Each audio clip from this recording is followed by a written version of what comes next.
Well, foot and mouth yesterday got very real and very close to home when fragments of the disease were found in undeclared beef products brought into Australia from Indonesia. Now, they're viral fragments, so not live virus, so it can't be transmitted.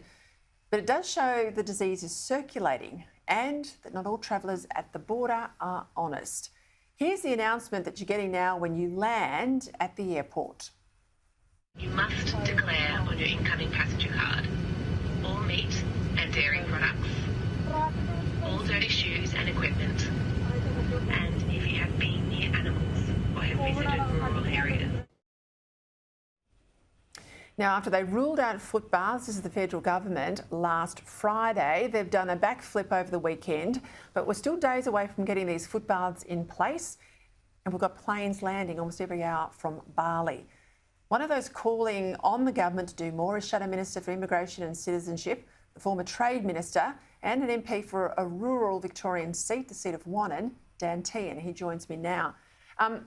Dan, we'll get into the nuts and bolts of the policy in a moment, but you've got a big rural constituency in Warren, dairy in particular. What are farmers telling you? They're deeply, deeply concerned and they want action. They want it now. They think so far it's been too little, too late, and it would have a devastating impact right across Western Victoria if foot and mouth hit here, and it would right across Australia. As we know, an $80 billion hit to our economy. What would you want to see done if you were the minister in charge? Well, I'd want to see action at our airports to start with. I had a friend who came in with his family today, and he said the messaging, the protocols in place were basically non-existent. So what we need to see is action occurring now. As you've said, those foot mats, those foot baths, they're not there in place, and yet we're seeing hundreds and hundreds of people arriving from Bali each day. We need the government to set out a timeline of what action they're taking, when these protocols are going to be put in place, because at the moment people have no confidence in the measures that are being taken. We know the virus can live for 24 hours. It's not that far from Bali to Australia. If you're a young person, you've got an ag job or you live in a country town, you can pretty quickly get from Melbourne Airport down to a dairy farm in and around your electorate, and it can get away fast.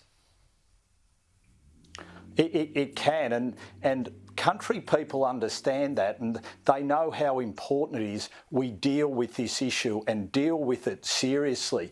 But they are so fearful that the government isn't taking it seriously and has no idea of the impact that this would have on our economy. Could you imagine all our agricultural exports would be stopped overnight? This is our worst nightmare for regional and rural Australia. I made the point at the top of the show, we haven't had foot and mouth in Australia for well over a century. Listening to the National Farmers Federation today and the Minister, Murray Watt, basically saying shutting down trade to Indonesia would be akin to what happened under Julia Gillard with live cattle. I have to disagree, because surely if we were shutting it down for temporary purposes, we would be redoubling our efforts in country to assist Indonesia. This isn't the blood nose we gave them back in 2011. This would be us saying, let us come to Indonesia, surely, Dan, with funding and ag experts to help you get it under control, with the plan that then the trade of tourists is resumed. That'd be the way you do it, wouldn't it?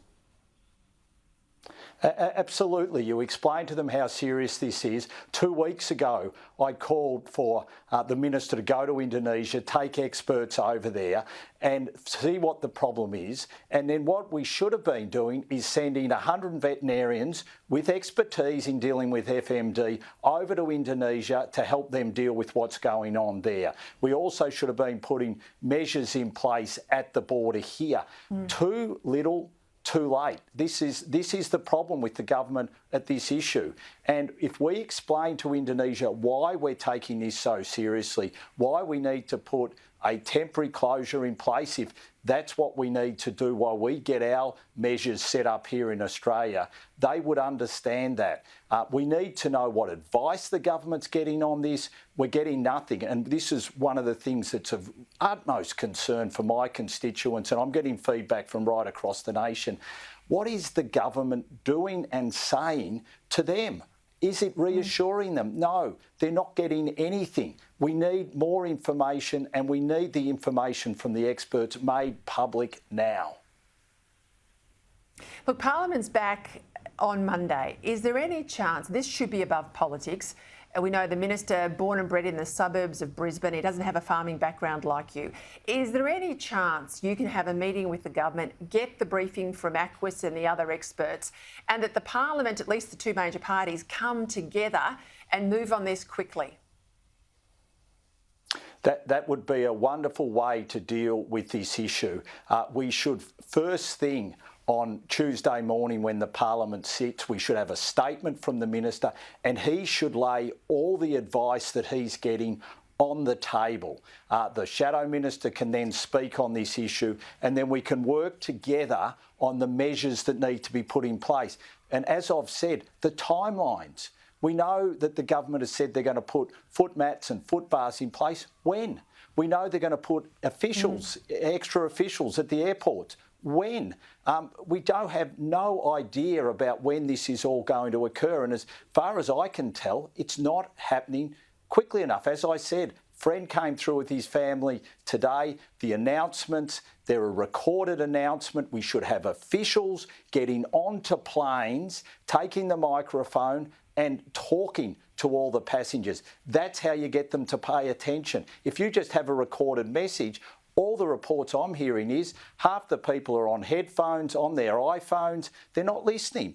We have to take this seriously.